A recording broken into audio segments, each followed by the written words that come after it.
आज बाबा जी की एक साधक से बात हो रही थी जिसके दौरान एक प्रश्न आया, ब्रह्मरंध्र जागृत होना।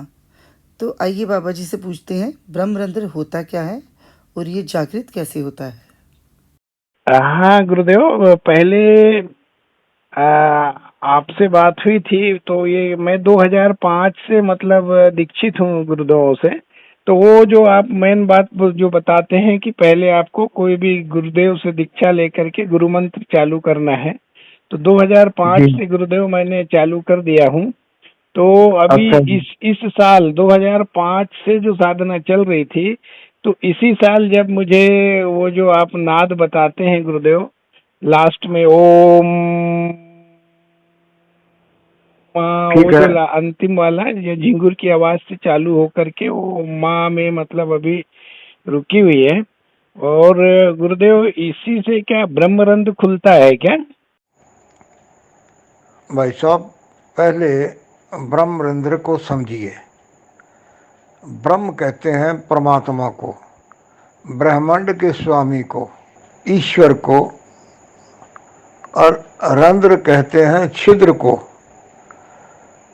ब्रह्म से मिलने वाला जो हमारा सर के ऊपर केंद्र है, स्थान है, वहाँ पे साधना करने से नाद के द्वारा एक खड्डा बनता है और उस ही खड्डे से नाद के द्वारा हमारी आत्मा का परमात्मा से मिलन होता है। सो ब्रह्म रंध्र का मतलब है परमात्मा को मिलने वाला रास्ता। देखिए, नाद तक पहुंचने के लिए मेहनत ज्यादा करनी पड़ती है। जी गुरुदेव। बाकी जितने काम है वो नाद करता है। जी जी। सभी केंद्र जो है शरीर के, हाँ हाँ हाँ। वो नाद खोलता है। जी गुरुदेव। तीसरे नेत्र को नाद खोलता है। जी गुरुदेव। अब जो जो आप कह रहे हैं ब्रह्मरंध्र, जी वो भी नाद का ही एक हिस्सा है। जी क्योंकि गुरुदेव। नाद जो है वो अपने नाम की कमाई का फल है। जी गुरुदेव। एक पावर है, एक ऊर्जा है।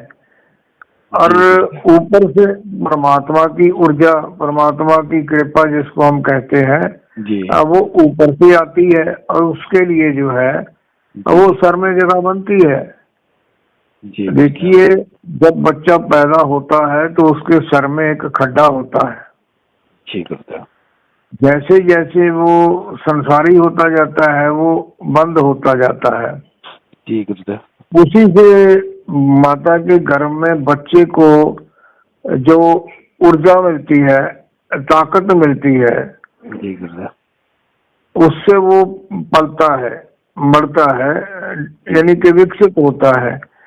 और वही जब साधक साधना करता है, नाम जप करता है, अंतर में नाम जप अपने आप होने लगता है, जी गुरुदेव। तब नाद की जो है ना वो पैदाइश होती है, उत्पत्ति होती है। तो धीरे धीरे नाद बढ़ता जाता है, असली आवाज तक पहुंचता है। जी तब परमात्मा की कृपा ऊपर से आती है और वही जो तालू में खड्डा है वो दोबारा बन जाता है। और उसमें ऐसे लगता है कि परमात्मा की तरफ से एक ऊर्जा आई, शक्ति आई, उस रास्ते से आई और झरन करके मेरे सारे शरीर में फैल गई। जी गुरुदेव। बहुत अच्छी अवस्था है। आपकी नाद के साथ आपको जुड़ना है और नाद को सुनने के लिए अपने अपनी आंखों को जोर लगा के कहीं पर भी नहीं लेके जाना है। जी सहज गुरुदेव। में नाद सुनाई दे रहा है, जी बस गुरुदेव। उसके साथ जुड़िए। उसके साथ जुड़ेंगे तो आपका जो कहते हैं ना ध्यान, वो लग गया, जी आपकी गुरुदेव। स्वत उसमें समा गई, उसमें जुड़ गए, लग गए, तो इसका मतलब है कि आपकी समाधि लग गई। जी बस गुरुदेव। यही खेल है और यही वो रास्ता है जी जो आत्मा को परमात्मा से मिलाता है।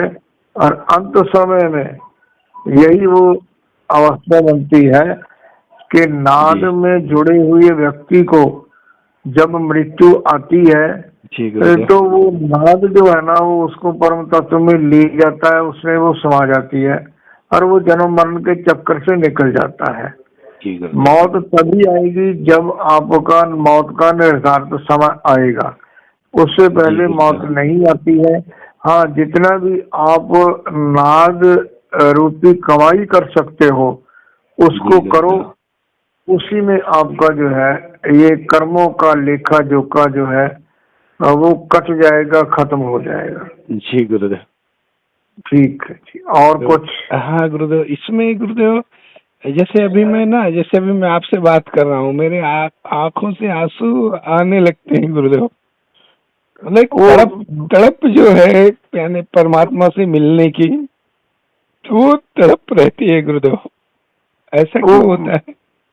ऐसा इसलिए होता है, देखिए इसको वैराग कहते हैं, जी। लेकिन जो वैराग है, हाँ। जो आपके अंदर में तड़प है, एक जी। बिरहा है, जी। बिछड़ने का दुख है, जी ये गुरुदेव। तो अच्छा वैराग है। लेकिन लोग क्या कहते हैं कि हमारा मन नहीं करता जी किसी से मिलने को, किसी से बोलने को, एकांत में बैठे रहने को मन करता है।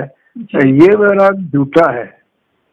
जो अंदर से एक तड़प निकलती है ना जी। कि जी। इतनी आयु होगी, जो काम हाँ। करना था वो कर नहीं सके, बस वही लगता है गुरुदेव। वही लगता है। वो वैराग सच्चा है। और उस वैराग में भी परमात्मा को मिलने की जो तड़प है ना, वो भी नाद को मजबूत करती है। जी गुरुदेव। जी चलो जी गुरुदेव, खुश रहो। जी आपका जितना आशीर्वाद सदा बना रहे, हमारे लिए प्रार्थना कीजिए गुरुदेव कि वो तड़प शांत हो, जल्दी से हम परमात्मा से मिलें गुरुदेव। ठीक है, अच्छी बात है। देखो, परमात्मा ने जब किसी को जी। अपने साथ जोड़ना होता है ना, तो उसके अंदर में ये विचार पैदा हो जाता है कि मेरे को कुछ अच्छा करना है। उसकी प्रवृत्ति बदल जाती है, उसकी सोच बदल जाती है जी। उसके विचारधारा में निरंतर जो है ना वो अंतर आ जाता है। जी गुरुदेव। वो जो जीव है वो अपने घर परिवार की जिम्मेवारी, उनकी देखभाल में पूरी तरह से जो है ना वो अपना ध्यान देता है। जी। जी और जो नौकरी वाला है वो अपनी नौकरी में ईमानदारी और संसीयत हो जाता है। और जो कारोबार वाला है वो अपनी ईमानदारी से काम करता है, शुचिता लाता है। ऐसी प्रवृत्ति जिसकी बढ़ जाती है ना, वो दिन में कभी एक बार भी परमात्मा का नाम ना ले तो भी वो संत है। और जो सारा दिन बच्चों को डांटता रहे, पत्नी को डांटता रहे, माँ बाप की आज्ञा ना माने और अपनी नौकरी में कहे यार इतना काम कर दिया आज नहीं, बाकी चलो ठीक है कल करेंगे, और कारोबारी है तो उसमें कुछ ना कुछ वो अपनी डंडी मारता रहे, तो ये चाहे जितना मर्जी करता रहे वो उसकी साधना में जो है ना वो उन्नति नहीं होती। ये नेकी जो है ना ये जरूरी है। जी गुरुदेव। ठीक है जी, आज आपसे बहुत बातें हो गई। अच्छा। फिर भी आपने कभी मेरे से कुछ पूछना हो या कहना हो तो आप मेरे को वॉइस मैसेज भेज दिया करो। जी गुरुदेव। जी गुरुदेव। क्योंकि मेरी नजर बहुत कमजोर है। आप लिखोगे, धन्यवाद भी लिखोगे, वो भी मेरे को पढ़ने में मुश्किल है। जी गुरुदेव। जी गुरुदेव। खुश रहो, दाता भला करे, अच्छी आपकी अवस्था है। प्रणाम गुरुदेव। जी, दाता भला करे।